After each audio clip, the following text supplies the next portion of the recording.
अधिवेशन में न्याय पथ का प्रस्ताव आपने रखा है, क्या है वो प्रस्ताव? तो आप सबको मालूम है, जो अधिवेशन हुआ था तो कांग्रेस पार्टी ने जो प्रस्ताव पारित किया है, उस प्रस्ताव में साफ साफ लिखा हुआ है कि देश में जो आज हालात बन गए हैं उसका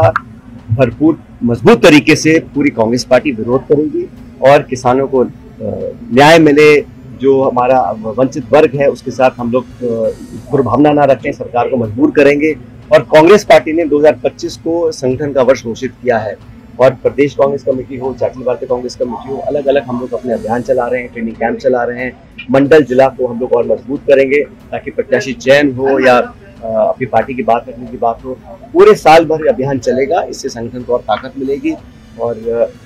क्योंकि इस साल बहुत ज्यादा चुनाव नहीं, सिर्फ बिहार का चुनाव है, तो हम लोगों ने इसमें पूरा ध्यान केंद्रित किया। और अधिवेशन से एक मैसेज गया है कि हम लोग चाहते हैं कि जो उदयपुर डिक्लेरेशन था वो पूरी तरह लागू हो और 50% जो पार्टी के पद हैं वो लोगों को दिए जाए जिनकी आयु 50 साल से कम है, तो युवा वर्ग को हम लोग अग्रिम पंक्ति में लाने का काम कर सकते हैं। सर, सवाई माधोपुर में राहुल गांधी आए थे, वहाँ के कांग्रेस लोग अध्यक्ष हैं,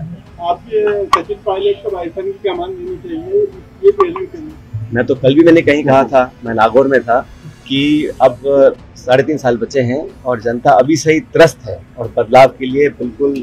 व्याकुल है। और 3.5 साल के बाद जब चुनाव होंगे 28 में, तो प्रचंड बहुमत लेकर कांग्रेस पार्टी की सरकार बनेगी। कांग्रेस के सभी कार्यकर्ता नेता एडीजोडी का जोर लगा रहे हैं, जिसको जो जिम्मेदारी दी है वो उस काम को कर रहा है, बखूबी कर रहा है और एकजुटता से हम लोग चुनाव लड़कर जीतेंगे। क्या सचिन पायलट के हाथ में कमान होगी 2028 में? जिसको जो जिम्मेदारी दी है वो उस काम को कर रहा है और हम सब लोग जो राजस्थान से चुनकर जाते हैं, हमारा दायित्व बनता है कि हम पार्टी को मजबूत करें। और सुन लीजिए, और 2028 तक जब चुनाव आएंगे तब तक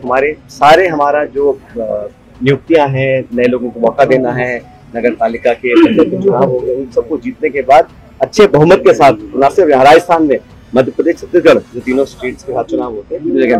राजस्थान में गर्मी की दस्तक है और टोंक जिले के ही मंत्री हैं जो राजस्थान खचार में मुख्यालय,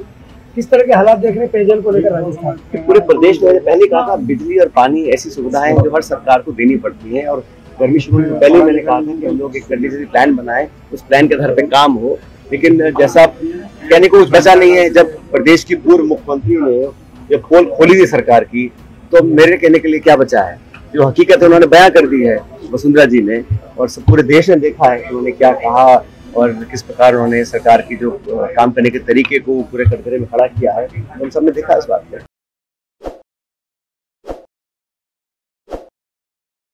ताज़ा खबरों के लिए विजिट करें द फैक्ट इंडिया की वेबसाइट और डाउनलोड करें द फैक्ट इंडिया ऐप।